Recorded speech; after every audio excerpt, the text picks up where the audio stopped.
Hello friend, কেমন আছো সবাই? আশা করছি সকলেই খুব ভালো আছো। তো অনুরাই ব্লগে সকলকে স্বাগত। তো আজকে ভাবছি বাড়িতেই ফুচকা করব, কারণ বাইরের ফুচকার যা দাম একদম খেয়ে একদমই পোষায় না। তাই ভাবছি আজকে বাড়িতেই ফুচকা তৈরি করব এবং মন ভরে খাবো। তো চলো যাওয়া যাক ফুচকা তৈরি করতে। তো চলে এসেছি আলু, লঙ্কা, ছোলা আর মটরশুঁটি সিদ্ধ করতে। তো এইগুলো আমি ভালো করে ধুয়ে সিদ্ধ করতে বসিয়ে দিয়েছি। তো এদিকে আমি ময়দাটা মেখে নেব। ময়দা দিয়ে তো ফুচকা হয় না, আটা। ফুচকার আটাটা একটু আলাদাই হয়, বেশ দানা দানা। তো সেই আটাটাই নিয়েছি, আর সাথে নিয়েছি সুজি। তো আমি অতটা মাপ জানি না, আমি আমার মতন করে আন্দাজ মতন নিয়েই আমি মেখেছি। তো এই আটা আর সুজিটা ভালো করে মাখাতে হবে। যত সুন্দর মাখা হবে ততই ফুচকাটা ভালো ফুলবে এবং ক্রাঞ্চি হবে, বুঝতে পেরেছো? তো এইগুলো আমি মেখে রেখে দেবো। তো হালকা হালকা জল দিয়ে ভালো করে আমি মেখে ঢাকা দিয়ে রেখে দিলাম। তো তারপরে 10 মিনিট মতো আমি ঢাকা দিয়ে রেখে দিয়েছিলাম। তারপরে এগুলোকে লম্বা লম্বা করে প্রথমে বেলে নিয়েছি, তারপরে ছোট ছোট করে গুলি গুলি করে নিয়েছি। তো মনাকে বললাম, মনা একটু গোল গোল করে দে। তো করে দিয়েছে। তো তারপরে আমি ফুচকাগুলো বেলা শুরু করে দিয়েছি। হালকা করে একটু তেল দিয়ে বেলনিতে তেল, আর এদিকে এক সাইডে তেল দিয়ে হালকা করে, বেশি প্রেশার দেওয়া যাবে না, হালকা হালকাভাবে বেলে নিতে হবে। তো এইভাবে বেলে আমি রেখে দিয়েছিলাম পেপারের উপরে 10 মিনিট। 10 মিনিট পর আমার ভাজতে এসেছে। তো এদিকে তেল গরমও হয়ে গেছিলো। তেলটা যত ভালো গরম হবে ফুচকাটা তত সুন্দর ফুলবে।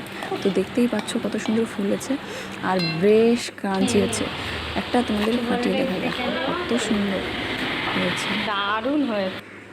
তো এদিকে আমি তেঁতুলটা ভিজিয়ে রেখেছিলাম। তো ফুচকা ভাজা হয়ে গেছে। আর এদিকে মামা আর আমার আর পাশের বাড়ি কাকা, বাবা ওরা চলে এসেছিলো খেতে। তো আমি তাড়াতাড়ি তাদের জন্য রেডি করছিলাম। টক জালটাও রেডি করা হয়েছিল না, তো আমি সঙ্গে সঙ্গেই করে ফেলেছি। দেখতেই পাচ্ছ টক জালটা রেডি। তো এদিকে আমি আলুও মাখা রেডি করব। তো আলু মাখার মধ্যে দিয়ে দিয়েছি ওই যে যা যা সিদ্ধ করেছিলাম আর কি, সেগুলোই এক এক করে দিয়ে ভালো সুন্দর করে মেখে নেব। এর মধ্যে বিট নুন দিয়েছিলাম, এমনি লবণও দিয়েছিলাম। বিট নুনটা দিলে বেশ সুন্দর লাগে, আমার কাছে তো খুব ভালো লাগে। তারপরে দিয়ে দিয়েছি আর স্পেশাল ভাজা মশলা।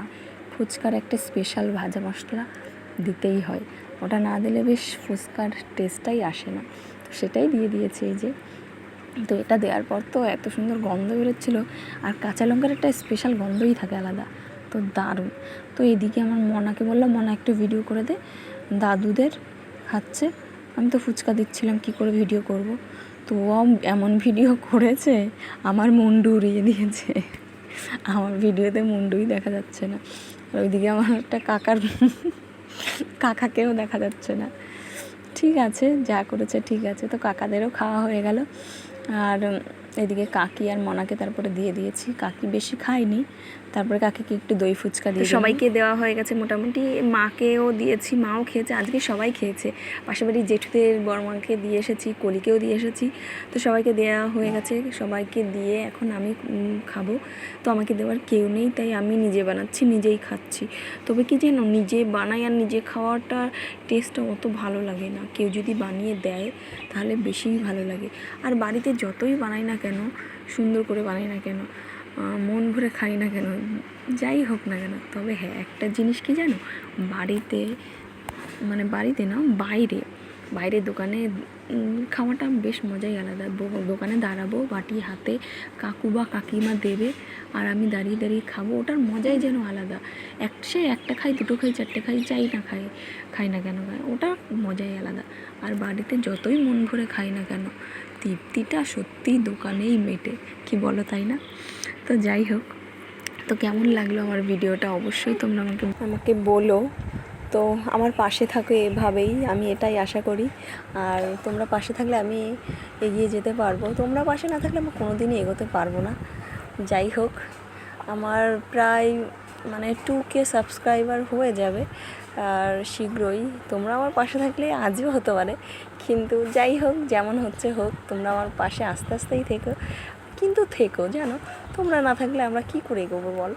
ঠিক আছে, সবাই ভালো থেকো, সুস্থ থেকো, আর আমার পাশে থেকো এভাবেই সারা জীবন। আর আমি এরকম নতুন নতুন ভিডিও নিয়ে আবার আসবো। তো কেমন লাগলো বলো প্লিজ, আর ভালো লাগলে একটা লাইক, কমেন্ট আর শেয়ার করে দিও। আর বলছি কি, তোমরা একটু কমেন্ট করো না কেন গো, একটু কমেন্ট তো করতে পারো। যাই হোক, একটা ইমোজির ফটো তো দিতে পারো। যাই হোক, সবাই ভালো থেকো, টাটা।